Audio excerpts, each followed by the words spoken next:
बिस्मिल्लाहिर्रहमानिर्रहीम। अस्सलाम वालेकुम। जो मेरे बहन भाई देश परदेश से देख रहे हैं, सब की खैर हो। और आप देख रहे हैं हयात दुबई जॉब्स। मेरे पास बहुत से भाइयों के कमेंट्स और मैसेजेस आ रहे थे कि जो ये बोल रहे थे कि सिस्टर हम कम से कम खर्चे पे दुबई कैसे आ सकते हैं, या जिनका ये बस यही था कि हम किसी तरीके से दुबई आ जाएं और फिर वहाँ पे आके हम जो जॉब है वो फाइंड आउट कर लेंगे। तो मतलब उनका जो पहला टारगेट था यही है कि हम किसी तरीके से भी दुबई बस आ जाएं, तो फिर वहाँ पे जॉब ढूंढने में थोड़ी आसानी हो जाएगी, हम किसी न किसी तरीके से जॉब फाइंड आउट कर लेंगे। तो ये हमें बताएं कि हम कम से कम खर्चा करके तो दुबई कैसे आ सकते हैं। तो आज मैं यही बातें इसमें शेयर करूंगी आपके साथ कि आप बहुत कम बजट में दुबई कैसे आ सकते हैं, ताकि आपका ख़र्चा भी कम से कम हो और आप यहाँ पे आके अपनी जॉब भी ढूंढ सकें।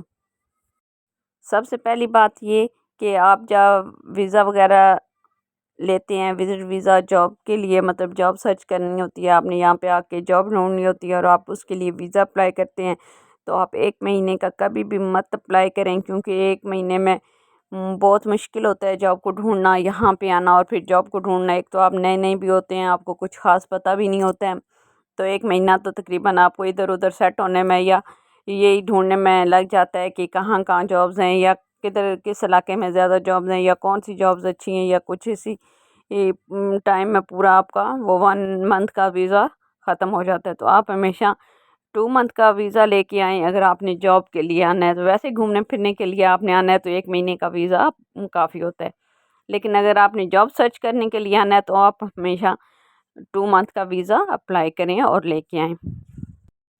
और जब आप वीज़ा अप्लाई करते हैं तो वीज़े के पैसों में जो उसकी फ़ीस होती है उसमें तो कोई कमी बेशी नहीं हो सकती है। वो चाहे आप कराची से कर रहे हो, लाहौर से, इस्लामाबाद से, या आज़ाद कश्मीर से, या कहीं से पाकिस्तान के किसी से भी आप वीज़े के लिए अप्लाई करें तो सब तरफ तकरीबन रेट सेम ही होता है। तो वीज़े के पैसों में कोई कमी बेशी नहीं हो सकती। तो जहाँ पे आपका ख़र्चा कम से कम हो सकता है वो है आपका टिकट।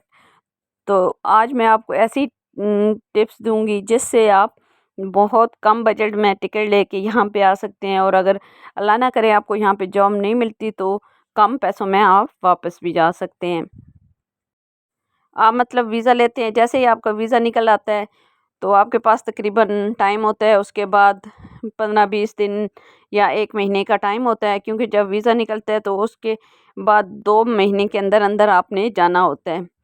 तो अगर आप वेट नहीं कर सकते, फ़ौरन जाना चाहते हैं, जैसे आपको मतलब वीज़ा मिलता है और आप बोलते हैं कि मैं चला जाऊँ वहाँ पे जाके जॉब ढूँढूँ, आपको जल्दी है थोड़ी, तो आप फिर ऐसा करें कि आप कनेक्टेड जो फ़्लाइट्स होती हैं वो सिलेक्ट करें।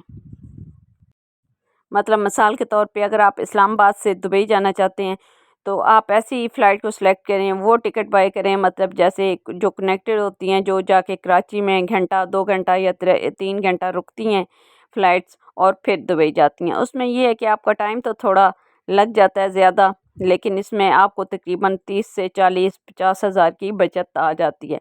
वही जो आपका पैसा बचता है वहाँ से वो फिर आप यहाँ आके जॉब सर्च करने में अपना खर्च कर सकते हैं। एक तो आप जब नए नए होते हैं, ट्रैवल करते हैं इस किस्म का, तो ज़ाहिर बात है आप फिर एंजॉय भी करेंगे।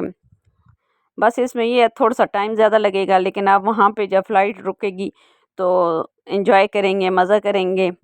तो अगर आप ऐसे आना चाहते हैं तो ये आपके लिए बहुत अच्छा तरीका है। एक तो अपने बजट के हवाले से कि आपके पास कम बजट है, तो इसमें 30-40-50 हज़ार तक आपका फ़ायदा हो सकता है, आपकी मनी बच सकती है। और दूसरा तरीका ये है कि अगर आप वीज़ा जैसे ही आपका निकलता है 15-20 दिन आप वेट कर सकते हैं, तो आप अपनी तैयारी पूरी रखें और आप जिस ट्रैवल एजेंसी से आप टिकट लेना चाहते हैं उनको आप ये बता दें कि कोई भी कैंसिल जो टिकट होती है, जो कैंसिल अर्जेंट टिकट होती हैं, वो आपको दी जाए। जो भी कैंसिल टिकट हो तो वो आपको कंफर्म कर दें, आपको बता दें, तो आप वो टिकट ले लें। वो मतलब ऐसी टिकट होती हैं जैसे फ़्लाइट वालों ने टिकट सेल आउट की होती हैं और उसमें किसी बंदे को कोई इमरजेंसी आ जाती है या किसी वजह से वो नहीं आ सकता, और तकरीबन वो 10 या 12 घंटे पहले या 8 या 7 घंटे पहले फ़्लाइट वालों को इन्फॉर्म करता है और अपनी जो टिकट है वो कैंसिल करवाता है कि मैं किसी मजबूरी के तहत नहीं जा सकता हूँ, मेरी टिकट कैंसिल कर दें, तो इस सूरत में आपने किसी को बोला होगा तो वो लोग वही टिकट आपको दे देंगे। वो टिकट दोबारा नहीं होती है, इसलिए उसमें अगर वही एक टिकट 1 लाख की आ रही होती है ना, तो वो उसी कैंसिल टिकट आपको 50,000 40,000 में मिल जाती है। तो इसमें तकरीबन 40 से 50,000 आपका फ़ायदा हो जाता है।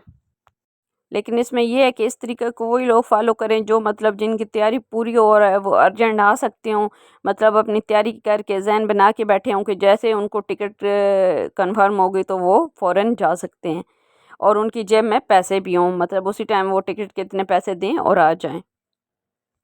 तो जब ये आप कैंसिल वाली टिकट करवाते हैं तो 50,000 का आपको बजट आ जाता है, बच जाते हैं आपके, वही ये जहाँ जॉब सर्च करने में लगा सकते हैं। और आप जो वीज़ा लेते हैं वो तकरीबन अगर 1 लाख या 1,20,000, 1,10,000, 1,30,000 मतलब एजेंट आप लोगों से ले लेते हैं, लेकिन वो ये होता है कि वीज़ा आपको कंफर्म कर दे रहे हैं कि हम आपको वीज़ा लाजमी ले देंगे, आपका कंफर्म हो जाएगा, क्योंकि वो इस बेस पे बात करते हैं कि उन्हें पता होता है कि आजकल वीज़ा लगने के रेशो क्या हैं, उसमें ये होता है 90 से 95% वीज़े लग रहे होते हैं, कोई 5-10% रिजेक्ट हो रहे होते हैं। तो इस बेस पे वो आपको बताते हैं कि हम आपका वीज़ा लगवा के देंगे।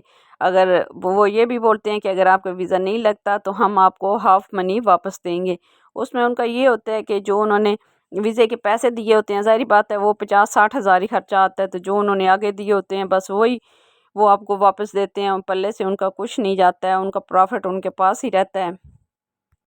आई होप कि इन बातों पे अमल करके आप कम बजट में दुबई आसानी से आ सकते हैं। तो वीडियो अच्छी लगी हो तो लाइक, शेयर और सब्सक्राइब करें, और बेल आइकन को प्रेस कर लें ताकि इंफॉर्मेटिव वीडियो आपको वक्त पे मिलती रहें, और वीडियो को लाइक ज़रूर किया करें। अल्लाह हाफिज़।